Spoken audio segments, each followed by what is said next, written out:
Pangarap ko para sa'yo, isang tahanang payapa, kung saan ang mga araw ay nagsisimula sa tahimik na paghinga ng umaga.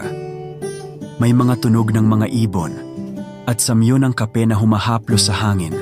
Walang ingay ng alitan, walang kirot ng mga nakatagong damdamin. Nais ko ng tahanan para sa'yo, hindi lamang ng 4 na sulok ng pader, kundi isang kanlungan.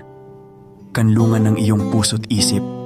Isang lugar kung saan hindi ka matatakot na ipakita ang mga luhang matagal nang pinipigil, kung saan ang bawat yakap ay may katiyakan na hindi ka iiwan kahit sa pinakamadilim na oras. Ang tahanang ito, hindi kailanman magiging laman ng gulo o takot, kundi isang himlayan ng iyong pagod, isang ligtas na espasyo ng mga ngiti, kung saan bawat galaw ay puno ng katahimikan, bawat salita ay may malumanay na init, at bawat araw ay may pahinga. Sana'y makatagpo ka ng ganoong tahanan. Isang tahanang babalikan mo palagi, kung saan ang iyong mga pangarap ay may lugar at ang iyong puso ay may kapahingahan. Doon, wala nang tanong kung ikaw ba'y tanggap, sapagkat sa tahanang iyon, ikaw mismo ang tahanan.